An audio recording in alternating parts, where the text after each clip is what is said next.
All right, I'll come clean. The NBA's in-season tournament has its newest fan in myself. I love it. I think it's great. I think it gets eyes on the product at a time when people could not care less about the NBA. So, congratulations, Adam Silver. The NBA has a winner in the in season tournament. The Knicks are in the knockout round of said in season tournament. We're going to get to that. We're going to get to the news that Aaron Rodgers' practice window has been opened. And we're going to talk hot stove, all coming up next here on episode 10 of the BG Show.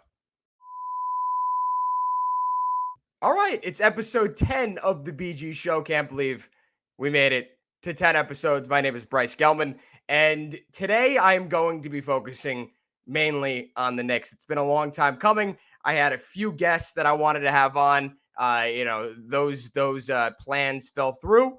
We'll be sure to get them on in these coming days. But right now, we're going to be talking in-season tournament and how the Knicks are now one of the knockout teams that has a chance of playing in the semifinals and then the finals in Vegas to win that $500,000 cash prize for each one of their players and the coaches. So let me just say this. My prediction is still alive, ladies and gentlemen, that the Knicks will win the in-season tournament. I said that in one of my first episodes. If you really want me to, I'll go out and find the clip, but it's definitely there if you want to find it yourself. The Knicks will win this in-season tournament because people think it's insignificant. And what do the Knicks do? They win insignificant things. You know, the meme where they put the banner up, next to the 72-73 World Championship? Yeah, that's what we're talking about here. But that is a banner that you could proudly wave, considering the fact that the in-season tournament has been a massive success, and for reasons that you may not think. Because there's a lot of people out there that have absolutely zero idea what this is and what it means and how the point differential works. And you know what that's doing? That's generating so much more interest because people are trying to find this out. And if they're not, they're going to watch the game anyway. So they're going to have to find out anyway. So this has been a massive success for the NBA, for Adam Silver, especially now that in this knockout stage, you got the Knicks, you got the Lakers, and you got the Celtics. You got the NBA's two biggest markets in Los Angeles and New York, and you've got one of the most storied, if not the most storied franchise in NBA history in the Celtics. And you got the Bucks in there, you got star power, you got the Pacers, young guy in Tyrese Halliburton. This is great for the NBA. And right now, I'm feeling good about the Knicks. I'm feeling good about their chances. They play Milwaukee on Tuesday, took down Charlotte last night, 115 to 91. That got them in as the Eastern Conference's wild card for the in-season tournament. And this is a perfect matchup for the Knicks. Because not only can they get revenge on the Bucks, or not only, they have opportunity, I think that they could reasonably beat the Bucks. A team that has not been playing great defense lately, a team that almost just lost to the Heat without Jimmy Butler. This is not the team that everyone made them out to be when they acquired Damian Lillard. Once they got rid of Jrue Holiday, their defense has gone down the tubes. Giannis is one of the top guys in the league. But without a great defensive backcourt, what is Milwaukee winning this year? Boston is much better than them. Now, if the Knicks had matched, we're going to be matching up with the Celtics round one, I'd be a little bit more concerned, but they're not. They're playing the Bucks. And the Bucks actually beat them in the first in-season tournament game that both teams played. Milwaukee ended up going 4-0. They beat Miami last night to be the, I don't know exactly which group the Knicks were in. I think it was B. But they are in the in-season tournament. They weren't one of the wildcard teams because they beat Miami. If not, the Knicks would have had a home game next Tuesday. So this is one of the best things that the NBA has done in years. Because I find myself and a lot of my friends to be extremely uninterested in the NBA until either Christmas or for some people, maybe even after the Super Bowl.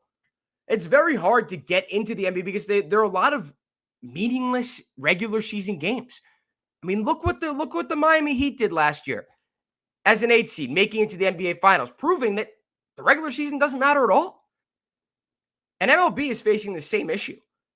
But the NBA made a smart decision. They said, we're going to have this in-season tournament. I don't know why. It should be the start of the season tournament because they're finishing it up by I think December 9th are the finals in Vegas. So they're finishing the in-season tournament only a month and a half into the actual regular season, which I think is genius. Because again, you're not going to wait until February because that's the All-Star break. You're not going to wait till January because, again, as I said, people start tuning into the NBA around Christmas. And this, whoever's idea it was, I hope that they're getting a raise. Whoever or a promotion within the National Basketball Association. So congratulations to the NBA. Congratulations to Adam Silver for concocting something that absolutely no one understands and has been wildly successful thus far. Whether you like it or not, it doesn't matter. You could say that you like it. You could say you don't like it. Doesn't mean you're not going to watch. So congrats to the NBA on that great idea. And let's hope the Knicks can win this. I said that they win insignificant things, but if the Knicks win it, you know, myself and the rest of the Knicks fans around here are going to claim it as our own and celebrate it because there hasn't been much to celebrate if you're a Knicks fan in the past 50 plus years. All right, let's get into topic number 2 of the day, which is the fact that the Jets are opening Aaron Rodgers' practice window. It's a 21-day window, and there can't be any way that the Jets are actually going to bring this guy back. I mean, congratulations to Aaron Rodgers. It's been 78 days since his torn Achilles, and he's going to be practicing. And I saw a take on Twitter right before I recorded this here on the late afternoon of Wednesday that said there's no chance Aaron Rodgers is going to play. This is just going to be a huge win for him against the scientific and medical communities. And it makes sense. It does. Because Aaron Rodgers is a guy who cares a lot about his personal image. What he says on the Pat McAfee show, he believes everything to be true. He's a pretty wacky guy. You could say that, on a personal level. You can't discredit and knock his professional achievements. In my opinion, he's the most talented quarterback I've ever seen, more talented than Tom Brady. So Rodgers is going to get himself a win from this practice window opening. Because there's no way in hell anyone in the Jets organization, Joe Douglas, Robert Saleh, is going to bring Aaron Rodgers back, who's a 39-year-old, in a lost season. Jets are 4-7 right now. Not much looking up right now. You got the Falcons this week, which is a winnable game. Then you got the Texans, which, are you going to beat a young CJ Stroud? I don't know. I don't think so. Are you going to beat the next week after that, the Dolphins? Because that's where we're looking in this 21-day window. I don't think he's going to play. I think after everything that I've said, everything that anyone else has said, anyone that really follows this team, that really follows the NFL, knows that even the Jets, not even the Jets, would make a decision stupid enough like that. And who knows? Who knows? I'm not Rich Cimini. I'm not any one of these Jets beat writers. They would know better than me. But I'm a pretty rational guy. I called it out last week, the week before, because I thought it didn't make any sense. And right now it appears that it also doesn't make sense to the Jets brass because you can't be jeopardizing the immediate future of your organization by playing Aaron Rodgers. If you really want to be competitive next year, if you really want to be competitive past next year, let's say Aaron Rodgers wants to stay 2 more years, then you can't jeopardize the future of your 39-year-old quarterback and the rest of this organization by playing him in a hopeless season. So congratulations to Aaron Rodgers. He gets his moral victory and, his victory in the eyes of the medical and scientific communities that he defied the odds. Woohoo. All right. Next topic. Rolling through them pretty quickly today. I want to keep this short. The last episode, not the last one, I did the Giants, but the episode before that went a little too long. Hot stove. Yankees, Mets. Yankees supposedly exchanging names with the San Diego Padres about a Mr. Juan Soto. A Juan Soto who is one of the top names that I think any Yankees fan has wanted to acquire in recent memory. I mean, the opportunity is salivating, right? If you're a Yankee fan. And if you're not a Yankee fan, if you're a fan of the Red Sox, the Orioles, the Blue Jays, you're hoping that this doesn't come true. Because Juan Soto in Yankee Stadium with the short porch, I know a lot is made about it. I don't think it really changes much, but it certainly benefits lefty batters. And the Yankees have not taken advantage of that in recent memory. The two most prominent lefty batters besides Anthony Rizzo, besides Joey Gallo, were Didi Gregorius and Greg Bird. Try to think of anyone else that was able to, to productively use that right field porch that, for whatever reason, is still even in Yankee Stadium because they haven't been taking advantage of it. So this would be an incredible acquisition. An incredible acquisition. Because it finally shows to the fans, from the Yankees organization, that they're actually serious about competing. Because their indignance and their willingness to hold on to these prospects way past the peak value that they have has been asinine in recent years. I get it if you want to hold on to these guys, but then call them up. I mean, how long did it take to call up Clint Frazier? Esteban Florial isn't even up. I mean, there's an argument to be made that he doesn't deserve to be up yet. But the list goes on and on and on with the guys that the Yankees were too afraid to put in big name trades and who they didn't call up. So it's about time that the Yankees go all in on someone. And if you really want to go all in on someone, it's Juan Soto. But it isn't a Juan Soto who will be unwilling to re-sign with the Yankees. And the Padres have come out and they've asked for the moon and the stars. They want Anthony Volpe. They want Jason Dominguez. For a rental? For a guy you're not even 100% sure is going to re-sign with your franchise at the end of next year? Are you crazy? That's not how it works. That's not how it works in sports. And hopefully the Padres will come down from whatever leg that they're trying to stand on right now in trying to absolutely swindle the New York Yankees and probably any other team that's trying to acquire Soto and actually come back down to earth. Because right now you're not getting a lot of value for a guy who's going to want 12 to 13 years, over $400 million, and who may not even re-sign with your team. It would be a completely different story if, let's say, Juan Soto tells his agent, Scott Boras, and says, we want the Yankees. That's my team. Trade me to the Yankees. In that split second, Soto's value goes through the roof. But right now, it's down here. His production and his play and his talent is right here. But you're not going out and getting 10 to 15 more years of the guy. You might only get one more year. So until there's a guarantee made, which by all means will not happen, then Juan Soto and his value should not be over-exaggerated here. Shouldn't be unrealistic. I get what the Padres are trying to do. It was leaked to the media, or maybe not leaked, maybe they wanted them to know this, that the Padres will definitely be trading Juan Soto this offseason. It's just a matter of which team they actually trade him to.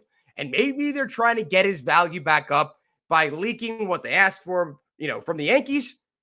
And maybe other teams go to the Padres and offer more. I don't think that that's going to happen. But the Padres have a great opportunity right now to acquire some MLB-ready players. They have an opportunity to get a Clark Schmidt. They have an opportunity to get a Michael King from the New York Yankees. You're not getting Jason Dominguez. You're not getting Anthony Volpe. You want Peraza? Fine. You want Pereira? Throw him in there. I'm not an MLB GM, but I understand what they are trying to do. They're trying to overinflate the value of Juan Soto by asking for way too much. And hopefully Brian Cashman doesn't make that move. I don't think he will. If you look back at every possible trade he could have made over the past 10 years that he didn't make because he wanted to hold on to these prospects, now is the time you put your chips in the center of the table. Now is the time that you go all in, but not for a guy who you may only get for one more year, not for a guy who could be a rental. That's just the name of the game. And I know there are a lot of Yankee fans out there clamoring for Soto. I mean, I'm clamoring for Soto. Who wouldn't be? Not for that price. Not for that price. All right. Let's talk Mets, who still, for some reason, have not extended Pete Alonso. And who knows if new GM David Stearns is going to make that move. I don't know. If I'm Stearns, I'm re-signing him right now. I don't care what he's offering. If you look back at the history of the Mets and their position players, who is it? There was the meme on from Dom LaGreca a few years back about Ed Kranepool being the Mets star position player over the past 50 years. Since they were founded in the early 60s. But who else is there? David Wright? Okay, David Wright and Ed Kranepool. Pete Alonso is the future of your franchise. Mets fans want him there the rest of his career. They've been clamoring for a guy like Pete Alonso, a homegrown stud who plays the field, who isn't a pitcher, who isn't Tom Seaver, who isn't Jacob deGrom, who left, who isn't Noah Syndergaard, who isn't Matt Hart. They've had some great pitchers, but not great position players. And I know there hasn't been much more news about this, and it's kind of old news, but I just got to say, the Mets need to re-sign Pete Alonso, no matter what the price is. And it's been reported that they're also interested in Yoshinobu Yamamoto, and this could be the first major bidding war between Hal Steinbrenner and Steve Cohen, which is going to be extremely intriguing because we all knew it was coming at some point or another. Is it going to be this year? It's going to happen at some point. This could be the guy, which will most benefit from this because no one benefits from this besides the winning team and besides Yoshinobu Yamamoto because he's going to get a lot of money if these two franchises get in a bidding war because it's not just going to be about the money. It's not going to be about the team. It's going to be about the New York rivalry and these two teams trying to outmaneuver each other. And it hasn't happened yet. And when it does, it's going to be exciting, but not for Yankees fans if the Mets get him because Mets fans are not going to let Yankee fans live that one down, especially if the Mets finally reach the promised land for the first time since 1986. Don't think it's going to happen. The Mets needs do not only include a starting pitcher, a star starting pitcher. They have Kodai Senga, who is their one piece in their rotation going forward for the next 5-10 years. Yamamoto would, go an incredible 1-2 punch from Japan. That would sell some tickets. That would be like the equivalent of having one Shohei Ohtani on your team. Two of the best pitchers to come from Japan. All right, that'll do it for episode 10 of the BG Show. Very grateful for making it to 10. And hopefully I'll have plenty more coming your way. Promise, I will deliver on this promise that I will have one or two of my potential Knicks guests in the future. So stay tuned. Congratulations to the Knicks on advancing to the knockout round of the in-season tournament. Congratulations to Adam Silver and the NBA on a great idea. I will see you all very soon.